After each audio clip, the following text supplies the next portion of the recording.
Hello. So rattling around in my head today is a question. The question is, what is the church? Now I asked that question because I think that we view the church differently today than it's been viewed maybe in other periods of history. So we've come to view the church in our modern day as pretty much like a business. And as a business, it can be evaluated for success or failure. Businesses are usually evaluated by their profit and loss statement. As a former business owner, I know that you're constantly evaluating your business for whether you're succeeding. You want to be doing the right thing to be producing a profit. Well, we do the same thing with churches. We're constantly evaluating the church. How successful are we? And the metrics that we use to evaluate the church is how many people have we gotten in the door? And then maybe to go a step further, how's the church's budget doing? Have we taken in enough money?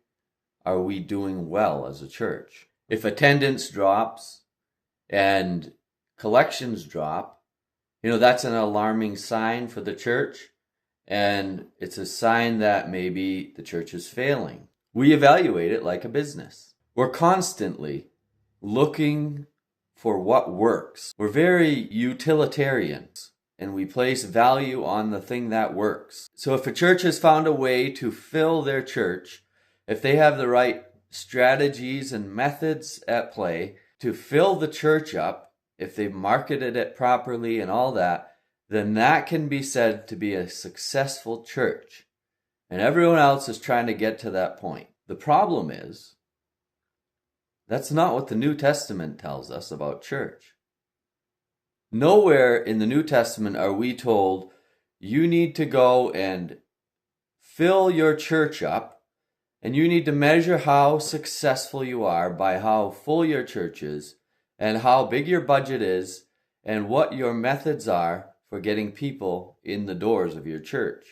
Listen to what the Apostle Paul tells Timothy in 1 Timothy chapter 3. He says, I hope to come to you soon, but I'm writing these things so that if I delay, you may know how one ought to behave in the household of God.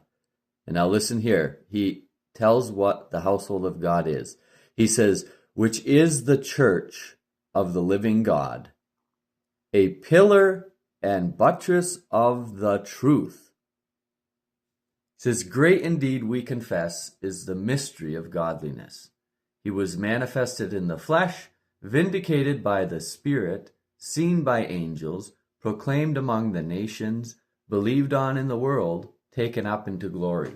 My friends, the church is not to be measured for success by how many people are in it, by how big the budget is, or any of those things. The church is the pillar and buttress of the truth. Like Paul does there, he goes right into talking about Jesus Christ. He was manifest in the flesh, vindicated by the Spirit, and so on. The church's success is only measured by how faithful is it to the person and the work of Jesus Christ. That's it. Now, I know we all want big churches. We all want churches that are overflowing with people. But the reality is that's not always possible. There's some places that are very rural. There's not many people. There's maybe an aging population. And your church is going to be old. There's going to be an older group of people. And it's not necessarily what you'd call a thriving church with all kinds of young people and things like that. But that's okay. Because your church is not to be gauged and measured for success by how many people or their ages or your budget or any of that. Faithfulness to the person and work of Jesus. That's all you need. That's the only thing the church is about, is the proclamation of Jesus Christ. And if you have that, you're a successful church. You're very successful.